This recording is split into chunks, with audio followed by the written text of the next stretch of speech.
Sejam muito bem-vindos a mais um vídeo aqui do Bible Tour, agora meditando na primeira carta e segunda carta aos Tessalonicenses. É isso que nós vamos ver aqui. Eu te convido a abrir a sua Bíblia, primeira carta de Tessalonicenses, capítulo 5, verso 23 e 24. Que o próprio Deus da paz os santifique por completo. Que todo o espírito, a alma e o corpo de vocês sejam preservados irrepreensíveis na vinda do nosso Senhor Jesus Cristo. Aquele que os chama é fiel e fará isso. Bom, nós estamos aqui com mais uma carta de Paulo. Provavelmente Silvano e Timóteo são colaboradores nisso. Provavelmente aqui é uma das primeiras cartas paulinas, escrita ali entre 50 e 51 depois de Cristo. Mas eu comecei lendo o capítulo 5, verso 23 e 24, porque fala da volta, da vinda de Jesus Cristo. Só que não fala só da vinda. Fala que quando ele vier, que essa comunidade fosse encontrada em espírito, alma e corpo preservados irrepreensíveis. Esse é o objetivo de 1 Tessalonicenses. Paulo quer encorajar, quer confortar, quer instruir os cristãos de Tessalônica sobre a viver uma vida santa. Vamos lá. Especialmente na iminência da vinda de Jesus. Só que não é uma vida santa dentro da igreja. É uma vida santa no corpo, na alma e no espírito. É uma vida santa no ambiente eclesiástico, mas é uma vida santa no corpo. É uma vida santa na alma, nas emoções. Então, Paulo está dizendo que quando Jesus volte, encontre vocês irrepreensíveis em tudo, no corpo, na alma e no espírito. É isso que nós estamos vendo.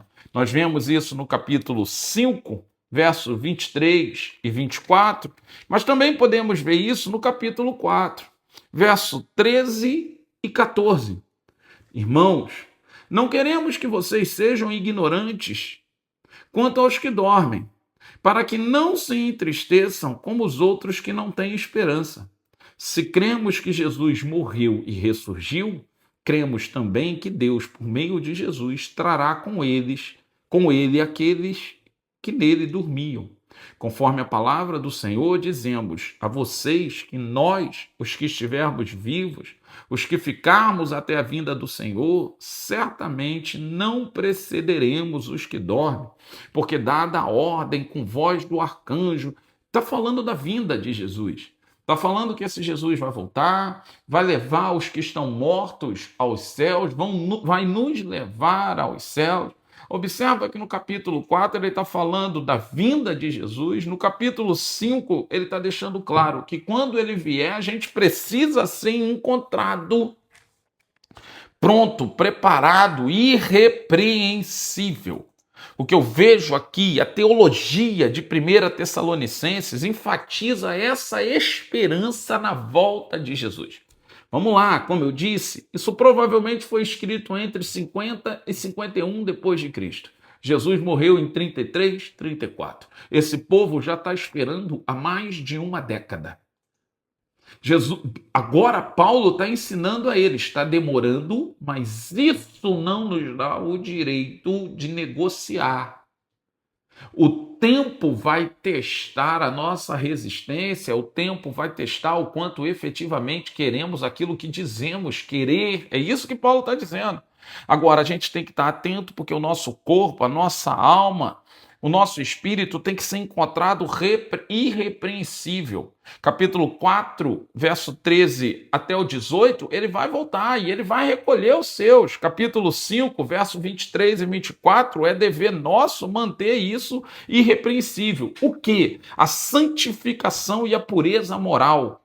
A importância de uma vida cristã exemplar. A fidelidade em santificar e guardar. É isso que ele está falando.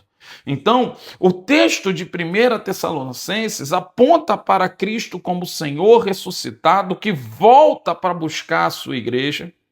A expectativa da vinda de Jesus que tem que motivar os cristãos a ter uma vida santa e a se consolar mutuamente. Então, o que você vê aí? Com a sua Bíblia aberta, a introdução, 1 Tessalonicenses, capítulo 1. Verso 1, Paulo, Silvano e Timóteo estão escrevendo a quem? A igreja de Tessalonicenses, em Deus Pai, no Senhor Jesus Cristo. Graça e paz a vós, ou a vocês. Paulo aqui numa introdução. Depois, sempre damos graças a Deus por todos vocês, mencionando-os nas nossas orações, lembrando constantemente diante do nosso Deus e Pai do trabalho de vocês, que resulta da fé, do esforço motivado pelo amor e da perseverança proveniente da esperança. Paulo está falando, cara, eu sei, eu estou dando ação de graças. Ação de graças pelo quê? Por quanto Tessalônica é um exemplo de fé, um exemplo de trabalho, um exemplo de esforço. Paulo está falando isso.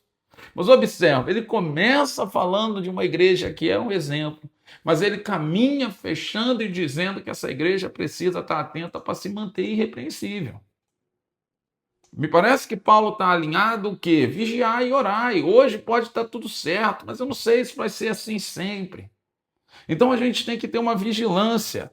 Então ele vai falar isso. No capítulo 2, ele tem que defender o ministério dele. Olha só, irmãos, vocês mesmos sabem que a visita que fizemos a vocês não foi inútil. Mas como vocês sabem, apesar de termos sofrido e sido insultados em Filipos, com a ajuda do nosso Deus, tivemos coragem de anunciar a vocês o evangelho dele em meio a muita luta. Agora ele está dizendo, olha, quando nós estivemos em Filipenses, quando nós estivemos em Filipo falando aos filipenses, nós não fomos muito bem acolhidos. Mas o que nós vivemos lá, olha só, como que a gente vai entendendo o contexto. Nós já vimos que em Corinto, Paulo teve problema com aquela comunidade de fé. Agora, em Filipenses, observa que não é esse mar de rosas. Mas isso não está tirando de Paulo a certeza do chamado que ele carrega. Eu quero pegar esse ponto. É muito importante isso. Como vocês sabem, verso 2 do capítulo 2. Apesar de termos sofrido, sido insultados em Filipo, eles continuam. Se Davi desanimasse com a perseguição de Saul, ele não seria o rei que ele foi. Se José desanimasse com tudo que ele viveu no processo, ele não seria o governador que ele foi. Se Jesus desanimasse com toda a perseguição que ele está vivendo no caminho, ele não teria salvado a mim e a você. Se Jó tivesse desistido, em meio a tudo tudo que ele passou, ele não teria mudado de nível, do ouvir falar para os olhos ver.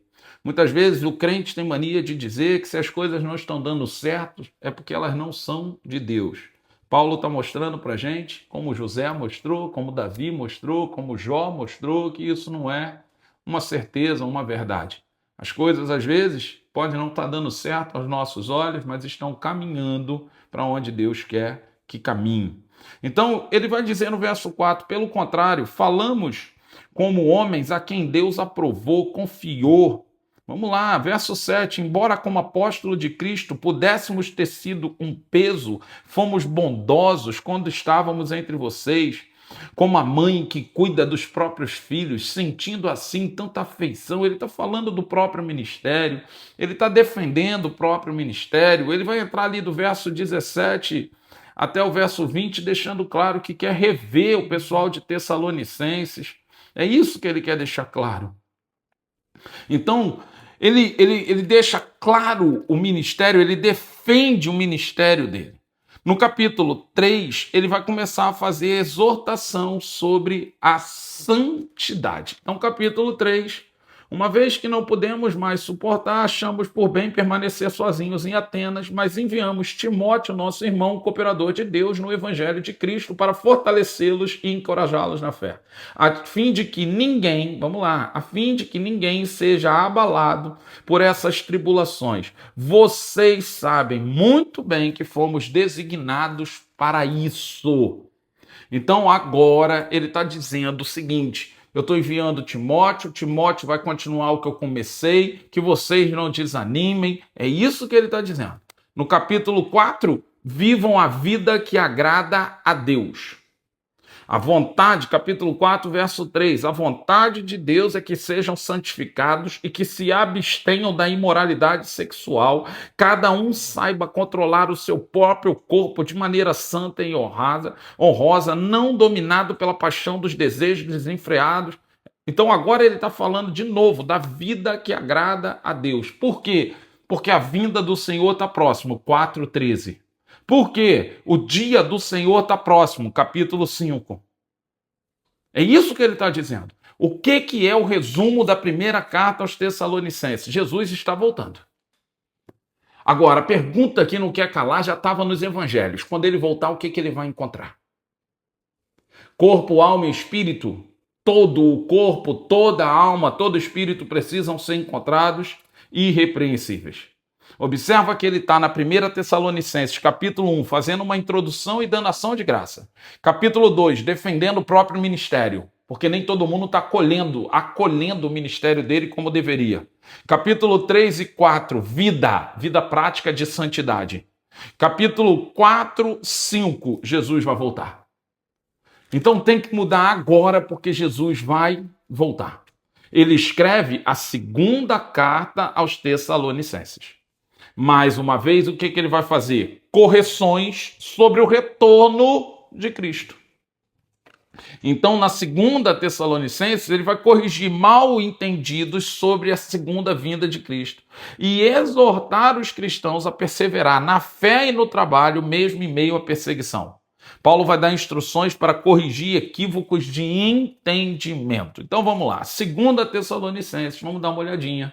2 Tessalonicenses, capítulo 2. Irmãos, quanto à vinda do nosso Senhor Jesus Cristo, a nossa reunião com ele, rogamos a vocês que não se deixem abalar nem alarmar tão facilmente, quer por espírito, quer por palavra, quer por carta, supostamente enviada por nós, afirmando que o dia do Senhor já chegou. Observa que desde que o mundo é mundo, existe a dúvida de quando Jesus vai voltar. Alguns começam a dizer que Jesus já voltou, alguns começam a dizer que está perto, outros começam a dizer que está longe. Paulo está tentando ajustar isso daqui. Que ninguém os engane de modo algum, porque aquele dia não acontecerá sem que primeiro venha a apostasia. Então Paulo vai dar sinais para que essa igreja entenda quando ou o que tem que acontecer primeiro para Jesus vir. Então, não vai acontecer sem que primeiro venha a apostasia, sem que seja revelado o homem da iniquidade, o anticristo, o filho da perdição. Esse se opõe, se exalta acima de tudo o que e se chama de Deus, ou é objeto de culto, chegando até a sentar no templo de Deus, fazendo-se passar por Deus. Paulo está dando sinais, vai ter uma apostasia, vai ter alguém que vai fingir ser Deus. Não se lembrem de que eu costumava falar dessas coisas, não se lembram de que eu costumava falar dessas coisas quando eu ainda estava com vocês? Agora vocês sabem o que está detendo, para que ele seja revelado no devido tempo.